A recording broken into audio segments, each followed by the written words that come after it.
Everyone, this is Lakshya Mittal. Welcome to my channel Go and Code. So in this video we'll be discussing height and distance based problems.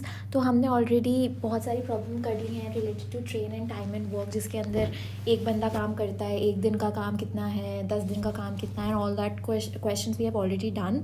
तो अब हम height and distance problems करेंगे. ये आपने अपने 10th standard में I guess ये आपका पूरा चैप्टर था तो ये कर लिया होगा, बट लोग भूल जाते हैं. तो I am here to brush up those things again. तो पहले मैं कॉन्सेप्ट की क्लैरिटी कर देती हूँ. तो बेसिकली आपको ये सब तो पता होगा ना ट्रिग्नोमेट्री में कि साइन थीटा क्या होता है, कॉस थीटा क्या होता है.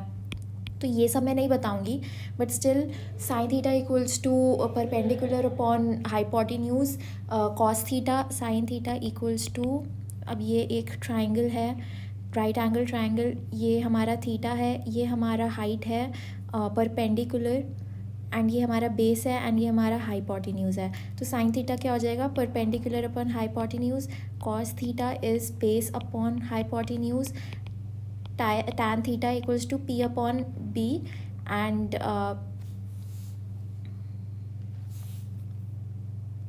एंड अगर हम इसका उल्टा निकालेंगे, साइन का उल्टा है कॉसेक थीटा, कॉस थीटा का उल्टा है सेक थीटा, मतलब अगर 1 अपॉन कॉस थीटा करते हैं तो हमारा सेक थीटा आता है. एंड सिमिलरली टैन थीटा का उल्टा होता है कॉट थीटा.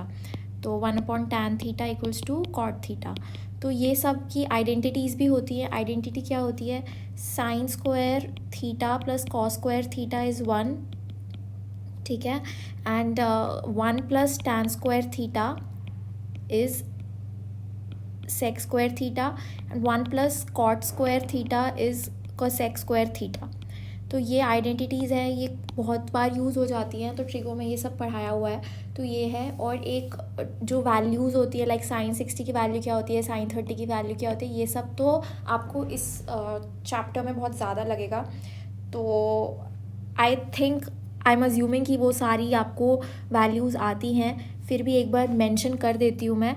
तो बेसिकली हम 0 डिग्री पे कंसिडर करते हैं, 30 डिग्री पे, फिर 45 पे, फिर 60 पे, फिर 90 पे कंसिडर करते हैं. तो अगर साइन थीटा की वैल्यू निकालें, साइन 0 कितना होता है, साइन 0 होता है 0. साइन 30 डिग्री कितना होता है 1/2. एंड साइन 45 कितना होता है 1/√2. साइन 60 होता है √3/2. साइन 90 होता है 1. कॉस थीटा का निकाले तो कॉस 0 होता है 1. कॉस 30 होता है √3/2. Cos 45 1/√2. And cos π/3 that is 60 is 1/2. And cos 90 0. अब अगर आप ये भी लर्न कर लोगे ना साइन थीटा की सिर्फ, तो अगर उसको उल्टा लिखोगे तो कॉस की वैल्यू आ जाएगा. मतलब देखो ये साइन की वैल्यूज़ हैं, अगर इसको उल्टा लिखो तो 1 यहाँ पे आ जाएगा, √3 यहाँ पे आ जाएगा, √3/2, फिर 1/√2 उल्टा, तो मतलब उल्टा लिखना है. और tan theta as you know sine theta by cos theta होता है. तो इसको अगर डिवाइड करेंगे तो हमारा आंसर आएगा 0 डिवाइडेड बाय 1 0. 1/2 डिवाइडेड बाय √3/2 आएगा 1/√3. ऐसे ही ये डिवाइड करेंगे तो हमारी ये वैल्यूज़ आएंगी. अब 1/0 इज़ इन्फिनिटी, तो ये इन्फिनिटी मतलब नॉट डिफाइंड, ठीक है. तो ये हमारी वैल्यूज़ हो गई. ये वैल्यूज़ आपको याद करनी पड़ेंगी बिकॉज ये बहुत ज़्यादा इस तरीके के क्वेश्चंस में यूज़ होगा जो हम आगे करने चाह रहे हैं. तो अब बेसिक चीज़ पे आते हैं, हमारा एंगल ऑफ एलिवेशन. हमारा एंगल ऑफ एलिवेशन क्या होता है. तो basically if you are standing here और अगर आपको कोई ऊपर चीज़ दिख रही है, तो लेट्स सपोज आपको एक्स चीज़ दिख रही है कोई, तो आप इस लाइन ऑफ साइट में देख रहे हो अपनी चीज़, ठीक है. तो ये जो लाइन ऑफ साइट है ये आपके हॉरिजॉन्टल से कितना एंगल बनाती है, that is angle of elevation. तो ये जो थीटा है that is angle of elevation. जब आप ऊपर देखते हो तो उस लाइन ऑफ साइट से हॉरिजॉन्टल का एंगल कितना है. सिमिलरली एंगल ऑफ डिप्रेशन, तो ये डिप्रेशन हमारा वो वाला डिप्रेशन नहीं है जो हमें होता है वाइल गेटिंग जॉब्स. ये हमारा एंगल ऑफ डिप्रेशन है जो हम ऊपर से देखते हैं. तो ऊपर से अगर आप कोई चीज़ देख रहे हो, तो अगर आप यहाँ पे हो और आप नीचे वाली चीज़ देख रहे हो, तो नीचे वाली चीज़ लेट्स सपोज ये एक्स है, ठीक है. नीचे वाली चीज़ आप देख रहे हो तो इसका हॉरिजॉन्टल से कितना एंगल है, that is angle of depression. तो नीचे वाली चीज़ एक्स है. एक्स या तो आप कोई बर्ड देख रहे हो, कोई मॉन्यूमेंट देख रहे हो, या मतलब मॉन्यूमेंट का नीचे वाला पार्ट वो देख रहे हो, तो कुछ भी देख रहे हो. ऊपर से नीचे देख रहे हो तो that is angle of depression. नीचे से ऊपर देख रहे हो that is angle of elevation. And the angle which it makes with horizontal is that angle, particular angle. तो आई होप ये सब चीज़ें समझ आ गई हो. अब जल्दी से क्वेश्चंस पे चले जाते हैं, so that we get to know more about it कि क्वेश्चंस कैसे सॉल्व करते हैं, because at the end of the day we have to solve questions in the least possible time. Correct. तो अब ये क्या कह रहा है, 2 ships are sailing in the sea on the 2 sides of a lighthouse. तो ये हमारा लाइट हाउस है and 2 ships are selling on the sea in the sea. तो ये एक शिप है, ये दूसरी शिप है. तो the angle of elevation of the top of the lighthouse is observe from the ships are 30 degree and 45 degree. तो 2 sides मतलब दोनों अलग अलग साइड्स दी हुई है ना. एक का एलिवेशन है 30 डिग्री एंड एक का एलिवेशन है 45 डिग्री. ये शिप 1 है, ये शिप 2 है.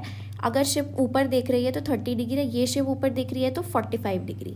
Correct. If the lighthouse is 100 metre high, the distance between the 2 ships is, ये 100 मीटर की इसकी हाइट दी हुई है. तो क्यों हमें पता है कि हमें ये वाला डिस्टेंस निकालना है. ठीक है, डिस्टेंस बिटवीन द 2 शिप्स. हमें पता है कि tan थीटा इज़, ये ए और ये बी ले लेते हैं, ए बी और ये ओ बी सी. तो tan theta is A B upon O B.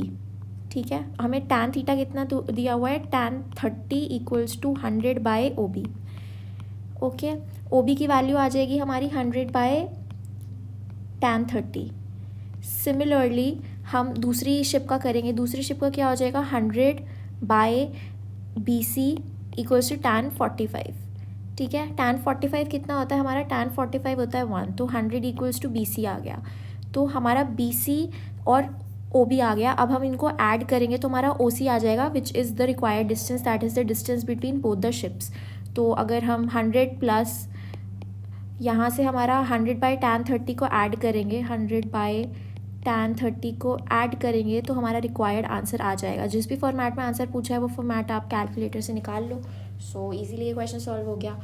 तो ये क्वेश्चन ऐसे सॉल्व होते हैं बहुत इजीली, बिल्कुल भी टफ नहीं है. बस आपको जो जो दिया है बस वो बनाना है, उसका डायग्राम अच्छे से बनाओगे तो हो जाएगा.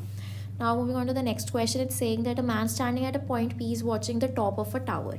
ये यहाँ पे खड़ा है मैन पी पॉइंट पे and it is watching a top of a tower. ये टावर है अपना और ये टॉप देख रहा है उसका, which makes an angle of elevation of 30 degree with the man's I. If the man walk some distance towards the tower. अब ये टुवर्ड्स द टावर यहाँ पे आ गया तो एंगल ऑफ एलिवेशन हो जाएगा 60 degree. Correct. What is the distance between the base of the tower and the point P. तो ये पॉइंट और इसका हमें डिस्टेंस बताना है. लेट्स सपोज ये x. तो अब हमें कुछ भी नहीं दिया हुआ यार. देखो, अगर हमें हाइट दी होती तो हम ये डिस्टेंस निकाल लेते और इस हाइट से हम ये पूरा का पूरा डिस्टेंस निकाल लेते, या फिर अगर ये डिस्टेंस दिया होता तो हम कुछ ना कुछ करके निकाल लेते. बट इसके अंदर हमें कोई वैल्यू ही नहीं दी है, मतलब कोई तो वैल्यू दो. जैसे इसके अंदर हमें हाइट दी हुई थी तो हमने ये वाला डिस्टेंस निकाल लिया, लेकिन इसमें सिर्फ हमें एंगल्स ही दिए हुए हैं. सिर्फ एंगल से हम आंसर कैसे निकालेंगे, हमें एटलीस्ट एच तो चाहिए ना, एच चाहिए या कोई तो डिस्टेंस हमें चाहिए. तो कुछ भी नहीं दिया हुआ है. इट मीन्स ये क्वेश्चन के अंदर डेटा इनएडिक्वेसी है. तो आपके एमसीक्यू में ये डेटा इनएडिक्वेट का ऑप्शन होगा तो वो मार्क कर देना. इसके अंदर हम सॉल्व नहीं कर सकते. ठीक है. Next moving on to the third question. It is saying that the angle of elevation of a ladder leaning against a wall is. अब ये लैडर ऐसी है और ये वॉल है अपनी, ये वाली वॉल है और ये लैडर अगेंस्ट लीन कर रहे, बिकॉज आपने देखा होगा सीधी तो नहीं खड़ी कर सकते, उसे टेढ़ा करके खड़ा करना पड़ता है. तो ये एंगल है 60 degree and the foot of the ladder is 4.6 meter away from the wall. ये 4.6 away from the wall है. the length of the ladder is, length of the ladder निकालें. यार easy है काफ़ी. अब हमें पता है cos थीटा कितना होता है. cos थीटा होता है बेस अपॉन हाइपोटेन्यूज. बेस कितना दिया हुआ है 4.6 और हाइपोटेन्यूज x. तो cos 60 से इक्वेट कर देंगे. cos 60 कितना होता है हमारा, cos 60 होता है 1/2.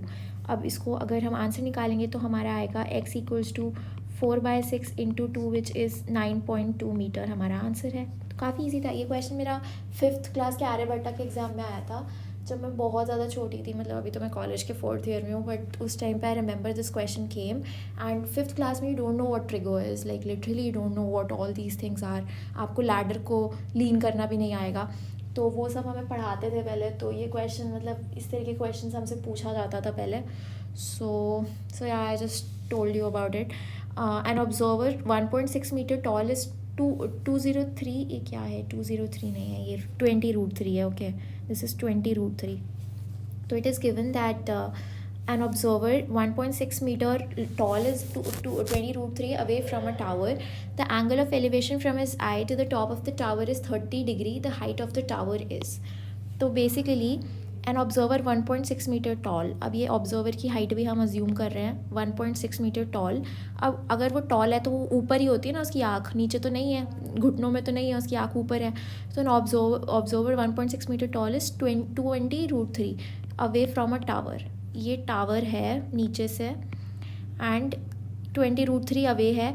The angle of elevation from his eye to the top of the tower is 30 degree. तो ये जो डिस्टेंस है हमारा एंगल है ये 30 डिग्री है.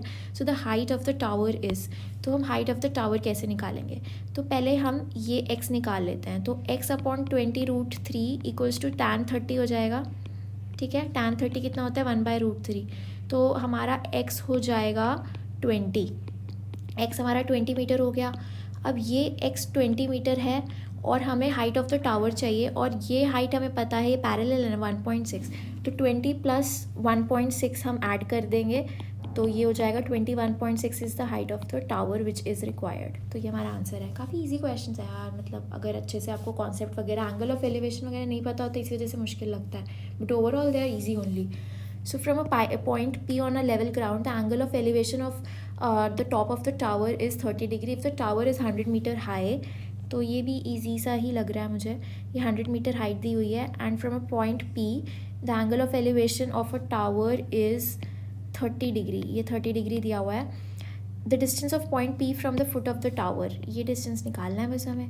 ठीक है, ये distance कैसे निकालेंगे? tan 30 equals to 100/x. X ले लेते हैं ऐसे. तो 1/√3 इक्वल्स टू 100/x. एक्स हो जाएगा हमारा 100√3 मीटर. तो बस हो गया क्वेश्चन सॉल्व. ऐसे ही क्वेश्चंस पूछते हैं यार एप्टीट्यूड में, इतने मुश्किल नहीं होते. उसके अंदर बस आपको जल्दी करना होता है ताकि टाइम वेस्ट ना करो आप और जल्दी जल्दी क्वेश्चंस को सॉल्व कर लो. So another easy question is the angle of elevation of the sun when the length of the shadow of a tree is √3 times the height of the tree.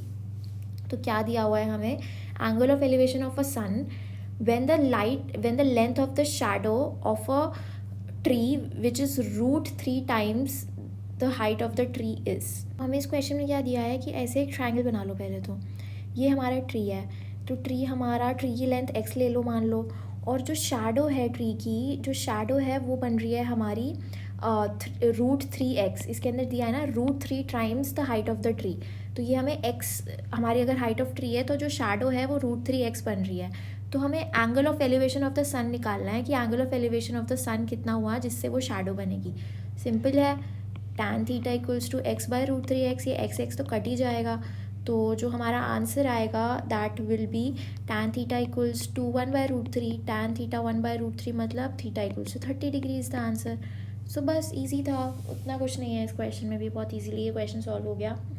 So I hope आपको ये सारी चीज़ें समझ आई हो. And next we will be moving on distance problems, तो वो भी बहुत इजी ही है. उसके बाद हम कैलेंडर प्रॉब्लम्स करेंगे, क्लॉक बेस्ड प्रॉब्लम्स करेंगे. मोस्टली जो भी एप्टीट्यूड में पूछा जाता है एंड इजी होता है, you just have to do it quickly given the time constraint. तो वो जल्दी जल्दी कैसे करना है ताकि सारे क्वेश्चंस आप कर चुके हो, ताकि दोबारा आपको सोचने की ज़रूरत ना पड़े. तो वो प्रैक्टिस करेंगे साथ में. So if you have any doubts just let me know. Till then bye bye.